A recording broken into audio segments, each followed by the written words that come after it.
उधर अस्सलाम पड़ा हुआ वालेकुम। है। अस्सलाम वालेकुम। वेलकम टू हाफिज लेक्चर वालेकुम सीरीज। सलाम। अभी ये जो सेशन है ये second year DPT university of health sciences के स्टूडेंट्स के लिए है। और इसमें बेसिकली हमने जो आपको गाइड करना है वो आपके सब्जेक्ट्स हैं और उससे रिलेटेड आपके जितने जो मार्क्स हैं या डिस्ट्रीब्यूशन है और उसके अलावा जो आपने जो बुक्स यूज़ करनी है उसके बारे में आपको ब्रीफली वन बाय वन हमारे जो इंस्ट्रक्टर्स हैं वो आपको इसमें गाइड करेंगे। इसमें सबसे पहले मैं अपना इंट्रोडक्शन करवा देता हूँ। मैं doctor Hafiz Shafiq, founder of further series. ये जो सारा हमारे ग्रुप्स हैं इसमें डीपीटी भी है, allied health sciences, BSc nursing और बाकी भी जो मेडिकल की साइंसेज हैं उनके बुक्स, उनके व्हाट्सएप्स और उसके अलावा हमारी वेबसाइट और फेसबुक सारे सोशल मीडिया पे अकाउंट्स हैं, उनके थ्रू हम सबको गाइड करते हैं। और इस मीटिंग में हमारे साथ university of health sciences instructors की जो हेड हैं ईजा रियाज हैं वो होंगी। उसके अलावा जो हमारे इंस्ट्रक्टर हैं अरीज अशरफ हैं, सुनीता पाशा हैं, आइमा रुबाब हैं, गुलाम मोहिउद्दीन है, आयशा हनीफ हैं, मोहम्मद अमाज हैं और हिफ्जा रियाज। ये हर सब्जेक्ट के लिए अलग अलग है और वन बाय वन मैं इनको बुलाता जाऊंगा, ये अपना इंट्रोडक्शन करवाते जाएंगे और उसके बाद फिर हम जो प्रॉपर गाइडलाइन है वो स्टार्ट करेंगे। तो सबसे पहले मोहम्मद अमाज अपना इंट्रोडक्शन करवा दें।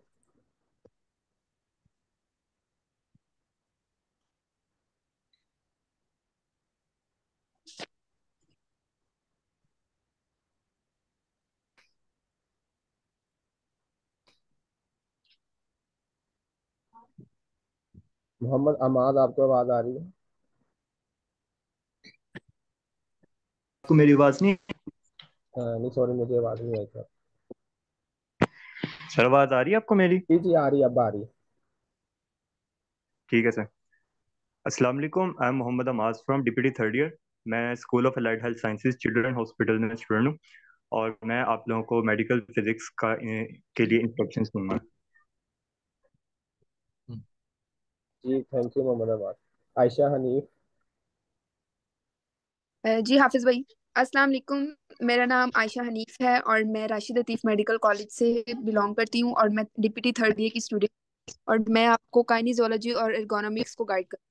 बहुत शुक्रिया आपका। जी thank you. Aima Rubab. Assalamu alaikum. My name is Aimar Rubab Basif. I am from School of Allied Health Sciences, Children Hospital, Lahore. I am basically providing you a guideline about a physiology. Thank you so much. जी thank you. Ghulam Mohiuddin.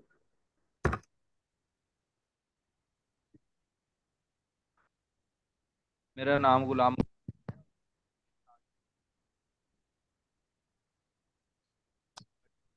आपकी आवाज़ cut रही है गुलाम।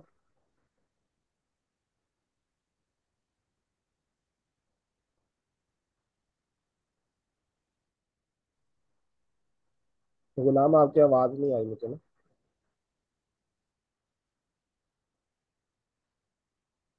चले आए। चलें, thank you so much everyone. अभी हम वन बाय वन स्टार्ट करते हैं एक एक सब्जेक्ट का।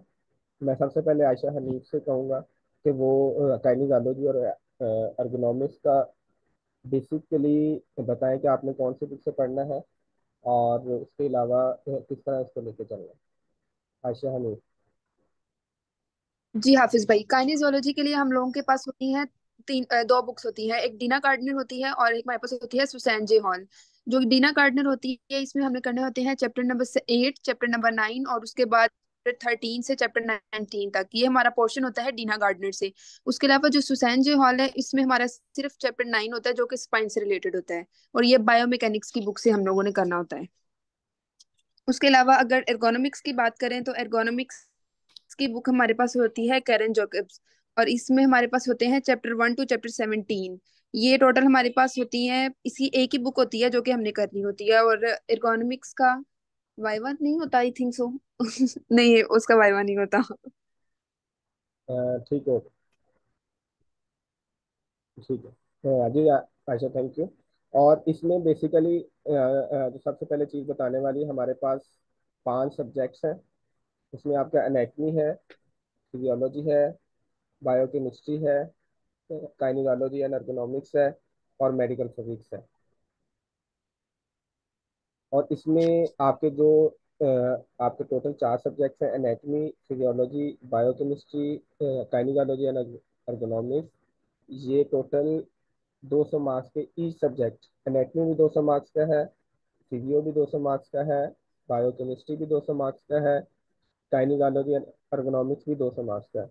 इसमें आपके 100 मार्क्स आपने जैसे एनेटमी का दिया है फर्स्ट ईयर में, ऐसे ही एनेटमी के 100 मार्क्स के एससीक्यूज और एमसीक्यूज होंगे आपके, जो आपके यूएचएस में मार्क्स होते हैं, या आपका आप जिस भी सिटी में हो तो वहाँ पे होता है। उसके अलावा 100 मार्क्स का आपका आपका होता है वाइवा। और इसके अलावा आपका मेडिकल फिजिक्स आ जाता है। उसमें आपका ओनली रिटर्न होता है, इसमें वाइवा नहीं होता, और ये 100 मार्क्स का पेपर होता है।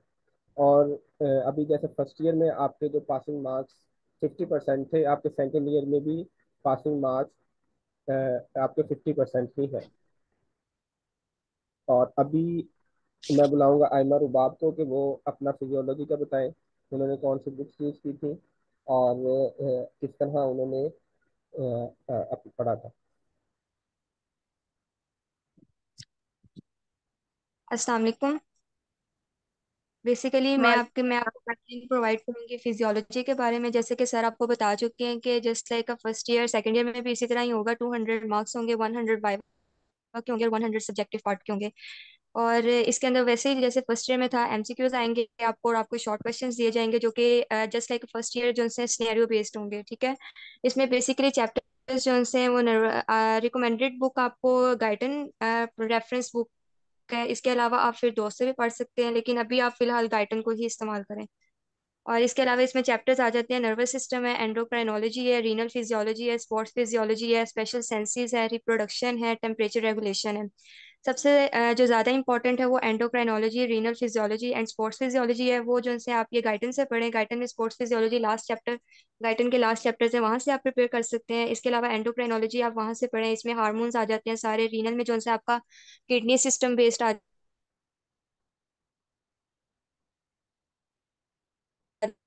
फिर दोस्त भी यूज कर सकते हैं। सेकेंडली बात आ जाती है नर्वस सिस्टम की। नर्वस सिस्टम जब आप एनाटमी में न्यूरो पढ़ोगे तो आपका ऑलमोस्ट वहां से कंप्लीट हो जाएगा, फिर भी आप गाइडेंस से एक दफा थॉरली रीड आउट कर सकते हो।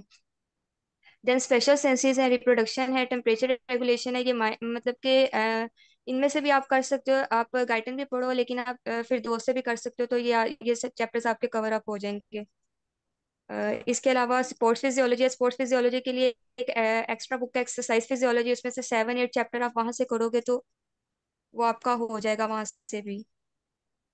बस तो चलो ठीक है, आपने माशाल्लाह बड़ी जल्दी जल्दी बता दिया।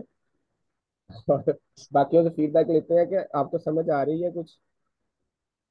आप अपना माइक ऑन कर लें और बताएं। अस्सलाम वालेकुम सर, प्लीज इकोनॉमिक्स का रिपीट करते हैं, वो बहुत स्पीड पे बताए। तो वो बता देते हैं, ergonomics का दोबारा बता देते हैं, कोई मसला नहीं। उसके अलावा बाकी सही चल रहा है जी। ergonomics आ जाती है आपको, ठीक है। और आयशा हनीफ। जी जी हाफिज भाई। हाँ, ergonomics का थोड़ा सा आहिस्ता आहिस्ता करके बताना है थोड़ा सा। जी जी मैं एर्गोनॉमिक्स का बता देती हूँ। एर्गोनॉमिक्स की हमारे पास रिकमेंडेड बुक है कैरन जेकब्स।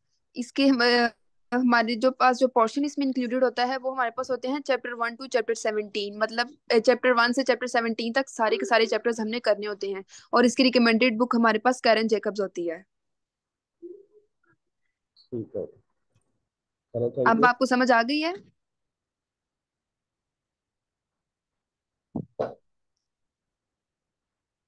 काइंडली बता दें जिसने क्वेश्चन किया था, समझ आ गई है। जी समझ आ गया, थैंक यू। चलो ठीक है,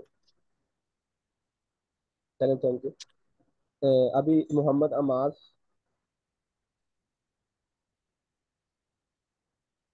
जी सर। जी, आप मेडिकल फिजिक्स का। अ, जी सर। सर, मेडिकल फिजिक्स जो है ये अब आप लोगों का ना कोई एज सच डिफिकल्ट सब्जेक्ट नहीं है। ये टोटली आपका बेस करता है जो आपने एफएससी में फिजिक्स पढ़ी है। उसके ऊपर। और फिजिक्स के ही आपके कॉन्सेप्ट्स बहुत सारे इसमें आएंगे, जो एडिशनल चीज़ें हैं उसमें वो करंट्स और उनकी टाइप्स वगैरह आ जाएंगी। जो मार्क्स डिस्ट्रीब्यूशन है मेडिकल फिजिक्स का, जैसे सर ने बताया वाइवा कोई नहीं होगा। इसके 100 मार्क्स हैं, 45 MCQs और 9 SEQs आएंगे, 5 मार्क ईच। तो 45 के वो 10 नंबर जो आके इंटरनल असेसमेंट के। तो मेडिकल फिजिक्स में जो हमने पढ़नी है चीज़ें, उसमें सबसे पहले वो FSC वाली चीज़ें हमारी रिवाइज होंगी, जिसमें इंट्रोडक्शन में हमारे पास जो है एटम, उसका स्ट्रक्चर, इलेक्ट्रॉन थ्योरी क्या होती है, जो है कंडक्टर्स, इंसुलेटर्स वगैरह। स्टैटिक इलेक्ट्रिसिटी में वो कैपेसिटर, चार्जिंग डिस्चार्जिंग को कैपेसिटर आ गया। उसके बाद जो करंट इलेक्ट्रिसिटी है उसमें Ohm's law, ionisation, thermionic emission, diodes वगैरह। और इलेक्ट्रोमैग्नेटिज्म में हमारे पास वो right hand rule, Lenz's law, Faraday's law, transformers जो हैं। इलेक्ट्रोमैकेनिक्स है, उसमें हमारे पास रेक्टिफायर्स। उसके बाद हमारे पास जो पोर्शन आता है उसमें करंट्स और उसकी टाइप्स हैं। करंट्स को बेसिकली फ्रीक्वेंसी की बेस पे जो है हाई फ्रीक्वेंसी, मीडियम फ्रीक्वेंसी और लो फ्रीक्वेंसी करंट्स में क्लासीफाई करते हैं। ये वाली जो है आप लोग पढ़ोगे। उसके बाद जो है चीज़ें आती हैं साउंड एंड हीट। साउंड और हीट की प्रॉपर्टीज, उसके जो है रेज, उसकी रिफ्लेक्शन, रिफ्रैक्शन। फिर हमारे पास एक टॉपिक आता है शॉक्स वाला, जिसमें से पेपर में अक्सर क्वेश्चन आया था, शॉक्स उसकी टाइप्स क्या होती हैं और रेडिएशन प्रोटेक्शन वगैरह। तो ये सारे जो कंटेंट्स हैं ये सारे हम उसमें पढ़ते हैं मेडिकल फिजिक्स में। जो रिकमेंडेड बुक है, रिकमेंडेड बुक इसमें क्लेटन है, 7th एडिशन। और एज अ एक शॉर्ट बुक मैंने पढ़ी थी ABC ऑफ मेडिकल फिजिक्स, उसमें एक क्लेटन और जगमोहन के ऊपर बेस करके हमारे सिलेबस को कंसाइज करके बताया हुआ, जरा उसमें से रिवीजन करने में बच्चों को आसानी हो जाती है। बाकी जो है बेसिकली बाकी पोर्शन आप सारा कुछ क्लेटन से कवर करोगे। Thank you. चलो, थैंक यू मोहम्मद अब्बास। अभी हम आते हैं आपका जो सेकंड ईयर का सबसे मुश्किल सब्जेक्ट समझा जाता है उस पे, तो उसको आसान करके बताएंगे हमारे गुलाम मुहैयुद्दीन, बायोकेमिस्ट्री का। अस्सलाम वालेकुम। वालेकुम आवाज़ आ सलाम। रही है? जी जी, आवाज़ आ रही है गुलाम भाई। अच्छा, तो ऐसे है कि मेरा नाम गुलाम मोहिउद्दीन है, PSRD कॉलेज से मेरा ताल्लुक है, थर्ड ईयर का स्टूडेंट हूँ मैं। तो मैं आप सबको यहाँ पर ना बायोकेमिस्ट्री गाइड करूँगा। और बायोकेमिस्ट्री में आपके पास ना मेजरली तो जाहिर है दो चीज़ों में आप इसको डिवाइड करते हैं, केमिस्ट्रीज एंड मेटाबॉलिज्म्स। ठीक है, तो केमिस्ट्रीज अगर बात करें तो तीन बेसिक केमिस्ट्रीज हैं आपके पास। ठीक है, जिनके अंदर आपकी कार्बोहाइड्रेट्स, आपके पास लिपिड्स की केमिस्ट्री और साथ में प्रोटीन्स एंड अमाइनो एसिड्स। ठीक है, और इसके साथ साथ हमारे पास एंजाइम्स और विटामिन्स भी होते हैं। ठीक है ना, एंजाइम्स भी आप FSC में भी पढ़ के आए हुए हैं, तकरीबन बेस तो वही है, मगर आगे उसी की बेस के ऊपर मजीद कुछ कॉम्प्लेक्स चीज़ें और एक दो चीज़ें मजीद ऐड हुई हैं। ठीक है, मतलब सिलेबस के हवाले से अगर आपकी बात करूं तो कह रहा हूँ। और इसी तरह वाइटामिन हैं आपके पास। ठीक है, तो वाइटामिन भी वही जैसे आपने पहले पढ़े हैं, वाटर सोलूबल और वाटर इनसोलूबल, और यहाँ पे आप मजीद उसको डिटेल से और उनका मेटाबॉलिज्म भी पढ़ेंगे, जाहिर है। ठीक है, और जो तीन केमिस्ट्रीज मैंने आपको बेसिक बताई हैं उनके अंदर आप क्लासिफिकेशंस मोस्टली आपके पास बहुत इंपॉर्टेंट चीज़ होती है। ठीक है, अगर क्लास हो तो 80 to 90% चांसेस होते हैं कि उसी टाइप का क्वेश्चन होता है। ठीक है, अब बात आ जाती है आपके पास मेटाबॉलिज्म की। तीन मेटाबॉलिज्म है, जिन तीनों की केमिस्ट्रीज की हैं उन्हें तीनों के मेटाबॉलिज्म होंगे। आपके पास कार्बोहाइड्रेट्स के, जिसके अंदर आप वही आप पर जैसे आपको पता है ग्लाइकोलाइसिस वगैरह और क्रेब्स साइकिल और HMP पाथवे। ठीक है, और ग्लाइकोजेनोलाइसिस एंड ग्लाइकोजेनेसिस। तो ये चंद एक चीज़ें उसमें होती हैं। ठीक है, और इसी तरह लिपिड्स की जो मेटाबॉलिज्म है, और आपके पास साथ ही साथ प्रोटीन्स का मेटाबॉलिज्म है। ठीक है, तो अब इसमें आपके पास होता क्या है कि आपने हर रिएक्शन जो है ना, अब बच्चे पहले तो देख के ना कंफ्यूज हो जाते हैं कि जी ओहो ये तो इतने ज्यादा रिएक्शंस हैं, तो हमें स्ट्रक्चर्स भी क्या याद करने पड़ेंगे। तो नहीं, स्ट्रक्चर्स आपने याद नहीं करने, सिर्फ और सिर्फ चंद एक स्ट्रक्चर्स हैं, जिस तरह ये ग्लूकोज और जो है ये फ्रुक्टोज वगैरह का स्ट्रक्चर हो गया, या फिर कोलेस्ट्रॉल का स्ट्रक्चर हो गया। ये चंद एक बेसिक स्ट्रक्चर्स हैं जो आपको पता होने चाहिए। इसके अलावा हर चीज़ का, हर रिएक्शन में कौन कौन से आपके पास कंपाउंड्स यूज हो रहे हैं या मॉलिक्यूल्स हैं, उनके स्ट्रक्चर्स आपने नहीं करने। तो हाँ, आपको रिएक्शंस का पता होना चाहिए, आपको रिएक्शन के मैकेनिज्म का पता होना चाहिए, आपको उसके एंजाइम्स का पता होना चाहिए। एंजाइम्स के साथ को एंजाइम्स कौन से हैं और को फैक्टर्स कौन से हैं वो आपको पता होने चाहिए। उसके अलावा आपको उसकी रेगुलेशन पता होना चाहिए कि अच्छा कौन सा प्रोसेस आपकी बॉडी में किस टाइम होना है और किस टाइम उसने इनहिबिट हो जाना है। तो ये मेजरली चीजें होती है, और बहुत ज्यादा कॉन्सेप्ट जो है ना आपके पेपर का इसी के ऊपर बेस करता है, रेगुलेशन के ऊपर। ठीक है ना। तो जो कॉन्सेप्चुअल, जाहिर है यूएचएस है तो you would be having conceptual sort of questions.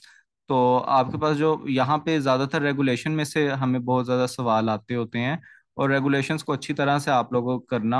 आप लोगों के पास एक बेसिक अगर रूट होगी ना कि अच्छा आप अगर स्टार्विंग कंडीशन है तो ये वाले प्रोसेसेस होंगे, अगर वेलफेड स्टेट है यानी खाना पीना खाया हुआ है तो फिर कौन कौन से प्रोसेसेस होंगे आपकी बॉडी में। इस तरह से, इन शॉर्ट, इस तरह से आप जो है बायोकेमिस्ट्री आपकी होती है। तो इतनी कोई मुश्किल चीज़ नहीं है, इसको साथ साथ लेकर चलें। और अगर आप अभी से शुरू कर देंगे तो मैं कहता हूँ कि 20 डेज में भी हो सकती है, अगर आप कंसिस्टेंटली अगर इसके ऊपर काम करते हैं तो। ठीक है, अदरवाइज नहीं, अदरवाइज तो आप इसे लटकाएंगे तो एंड तक लटकी रहेगी, और पेपर की जो रात होती है उस दिन तक इसने लटके रहना है। लेकिन अगर आप शुरू से इसको साथ साथ लेकर चलेंगे तो आपके लिए मदद हो जाएगी।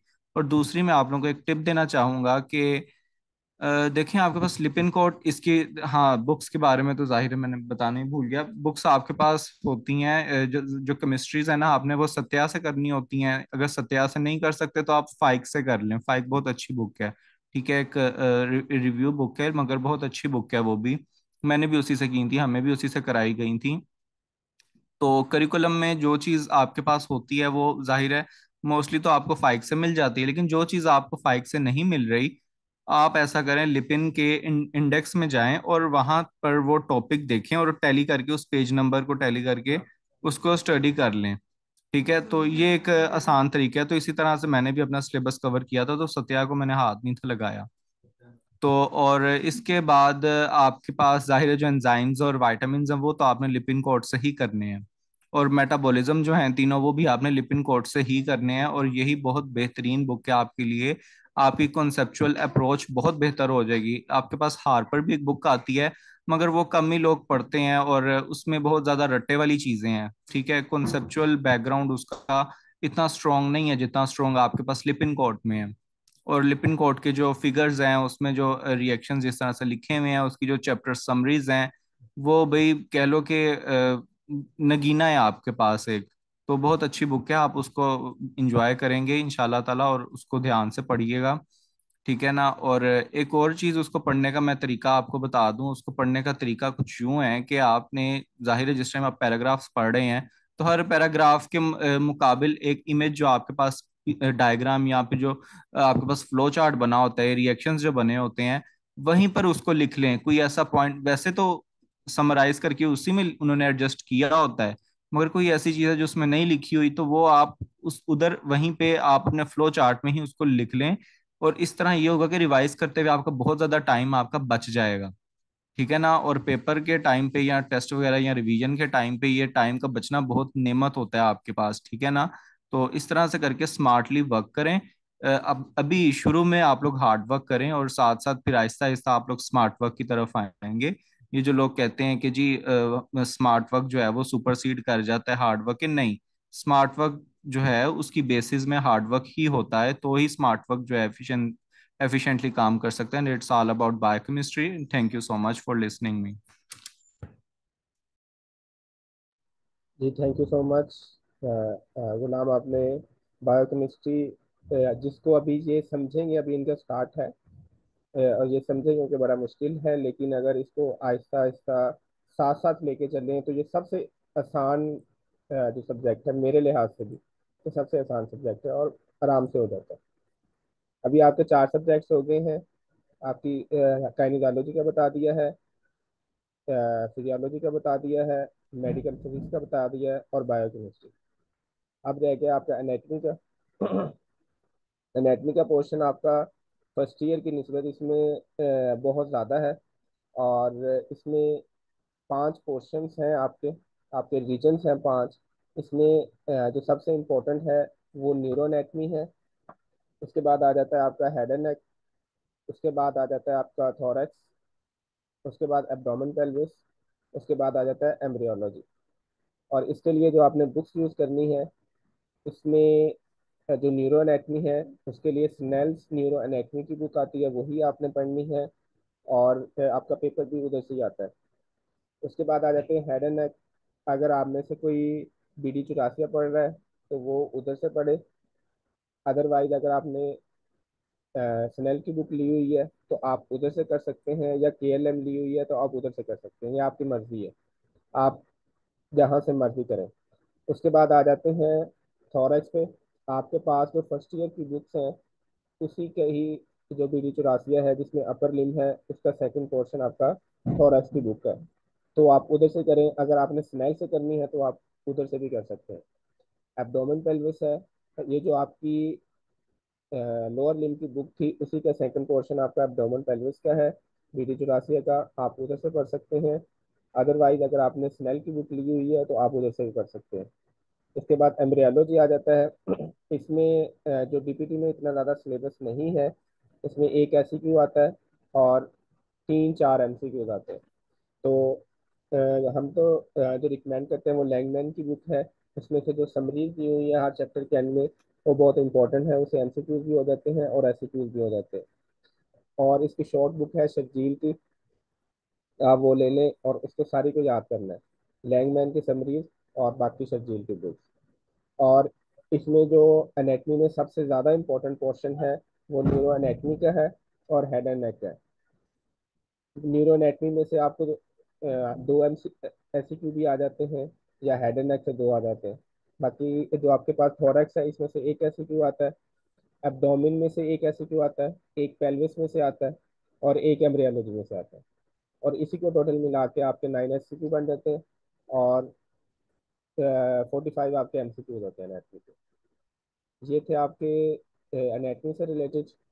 और बाकी सारे सब्जेक्ट्स इसमें आप में से हमारी तरफ से आपको ब्रीफली बता दिया गया है सर, हर सब्जेक्ट का। बाकी हमारे जो व्हाट्सएप ग्रुप है, स्टडी ग्रुप, उसमें आपको ऐड भी कर दिया गया है। और बाकी जो गाइडलाइंस हैं chapter wise, region wise, subject wise, वो अभी ये मीटिंग एंड होगी और कल से इंशाल्लाह ताला आपको गाइडलाइंस भी व्हाट्सएप ग्रुप में आना स्टार्ट हो जाएंगी, सब्जेक्ट बाय वन। और इसके अलावा अभी आपके माइंड में जो भी क्वेश्चंस हैं तो आप अभी पूछ सकते हैं। अपना माइक ऑन कर लें और क्वेश्चन पूछ लें।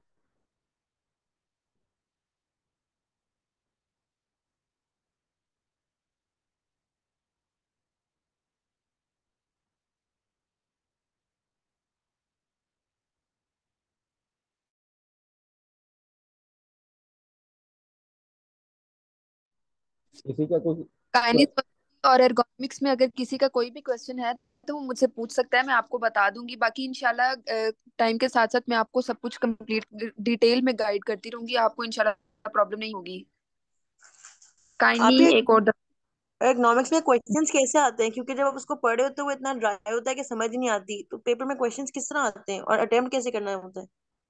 पेपर में क्वेश्चंस वो आपको सीधे सीधे पूछते हैं, ज्यादा घुमा फिरा के नहीं पूछते हैं, क्योंकि इसमें घुमाने फिराने वाली कोई चीज है ही नहीं है। क्योंकि एर्गोनॉमिक्स रट्टा है, आप इसको अगर रट्टा लगा लेते हो ना तो आपका पेपर बहुत अच्छा पास होता है। और ये आपका ऐसा सब्जेक्ट है जिसमें आप डिस्टिंक्शन भी ले सकते हैं। इसलिए आप, ये रट्टा है टोटल। ये लोग कहते हैं ड्राई सब्जेक्ट है, ड्राई है। हाँ मैं मानती हूँ ड्राई है सब्जेक्ट है, लेकिन अगर आप उसको थोड़ा सा अटेंशन देंगे ना तो इंशाल्लाह आपकी बहुत अच्छे मार्क्स के साथ आप इसको पास कर सकते हैं। इवन कि आप डिस्टिंक्शन भी ले सकते हैं। एर्गो पढ़नी कैसी है, इंशाल्लाह जब मैं आपको गाइड करना स्टार्ट करूंगी तो मैं आपको साथ साथ बताती रहूंगी इसमें क्या, किस चैप्टर में क्या पढ़ने वाला है, किस में क्या नहीं पढ़ने वाला है। इंशाल्लाह वो आपको सब मैं डिटेल में साथ साथ गाइड करती रहूंगी। अभी तो आप लोगों का स्टार्ट है सेकेंड ईयर का, इंशाल्लाह आपको साथ साथ सब कंप्लीट गाइडलाइंस मिलेंगी। जी थैंक यू। और इसमें जो वो गाइडेंस वाला है या हर चैप्टर का बताना है कि आपने किस में से कौन सा करना है, वो हर सब्जेक्ट की हर चैप्टर की जो गाइडलाइंस है वो आपको ग्रुप में शेयर कर दी जाएंगी, उसका इशू नहीं है। अभी आपको कोई बुक्स के बारे में या सब्जेक्ट के बारे में या कोई भी आपके माइंड में भी क्वेश्चन है तो वो पूछ लें, उसको हम एड्रेस कर लेते काइनी काइनी का सिलेबस पूछ रहे हैं बच्चे, मैं आपको दोबारा बता देती हूँ बच्चे। काइनिजोलॉजी में बेसिकली हमारे पास दो सब्जेक्ट्स होते हैं, दो बुक्स होती हैं हमारे पास। एक काइनी की बुक होती है और एक बायोमैकेनिक्स की होती है। बायोमैकेनिक्स जो आपने फर्स्ट ईयर में पढ़ी होती है ना, वही बुक होती है। उसका सिर्फ एक चैप्टर होता है, चैप्टर 9, जो कि सुसैन जे हॉलिस की रिकमेंडेड बुक है। चैप्टर 9 जो आप फर्स्ट ईयर में नहीं पढ़ते हैं, वही आपने सेकेंड ईयर में पढ़ना होता है। वहां से एक क्वेश्चन आता है। उसके अलावा जो काइनिजोलॉजी की रिकमेंडेड बुक है वो है डीना गार्डनर। इसके हमारे पास चैप्टर्स इंक्लूड होते हैं इसमें, चैप्टर नंबर 8, चैप्टर नंबर 9, उसके बाद चैप्टर 13 से लेके चैप्टर 19 तक, ये सारे चैप्टर्स इंक्लूड होते हैं। और काइनी भी बहुत इजी सब्जेक्ट है, इवन कि आप इसमें डिस्टिंक्शन बहुत आसानी से ले सकते हैं। अगर आपने इसको वर्ड से पढ़ा है ना, आपने इसकी एक एक लाइन अच्छे से पढ़ी है। एमसीक्यूज बेसिकली इसके आते ही बुक की लाइंस है काइनी में। अगर आप बुक की लाइंस अच्छे से पढ़ लेते हो ना, तो आपके एमसीक्यूज बहुत अच्छे सॉल्व हो जाते हैं। उसके अलावा एससीक्यूज में भी आपको कोई घुमा फिरा के नहीं पूछते हैं, सीधा सीधा आपको पूछते हैं। आपने पेपर अटेम्प्ट करते हैं और उसके बाद आपके मार्क्स में इंशाल्लाह आपकी डिस्टिंक्शन आएगी। इंशाल्लाह इंशाल्लाह ताला सबकी डिस्टिंक्शन आएंगे, और काइनी में आती भी है, और मैक्सिमम काइनी में आती है जी हमारे जी। सेकंड ईयर में। और काइनी और एर्गोनॉमिक बहुत इजी सब्जेक्ट्स हैं और इसमें डिसीजन लेना इजी है। बिल्कुल बिल्कुल। तभी पूछ रहे थे एनेटमी का आप ना एक बुक लेके चलो, क्योंकि इसमें बुक्स ज़्यादा है। अगर आप एक पोर्शन के लिए दो दो बुक्स लेके चलेंगे तो वो आप आपसे सिलेबस कवर नहीं होगा। आप एक मेन रखो, वैसे कोई चीज़ समझ नहीं आ रही ऑनलाइन देख लो या किसी और बुक से देख लो, तो उसको लेके चलो। और इसके अलावा अभी ये मीटिंग कर सेकेंड ईयर सकते का जो सिलेबस वो थोड़ा सा ज्यादा है, फर्स्ट ईयर की निस्बत बहुत थोड़ा सा ज्यादा है, लेकिन आपने टेंशन नहीं लेनी। आप उसको साथ साथ डेली का काम डेली करेंगे ना, पेंडिंग नहीं छोड़ेंगे आप, तो इंशाल्लाह आपका सारा काम साथ साथ कवर होगा और एंड पे आपको प्रॉब्लम नहीं होगी। लेकिन अगर आप ये कहेंगे ना कि आज ही मैं ये काम छोड़ देता हूँ, मैं कल कर लूंगा, तो वो फिर आपके लिए मुश्किल है, क्योंकि डबल काम आपके सर पे जब पेंडिंग हो जाता है ना, ज्यादा काम हो जाता है, तो वो आपको हैंडल करना, उसको याद करना, उसको रिमाइंड करना मुश्किल हो जाता है। इसलिए आपने डेली का काम डेली करेंगे ना, तो आपका सिलेबस भी साथ साथ कवर होगा और एंड पे आपको कोई परेशानी भी नहीं होगी। किसी और का कोई क्वेश्चन हो?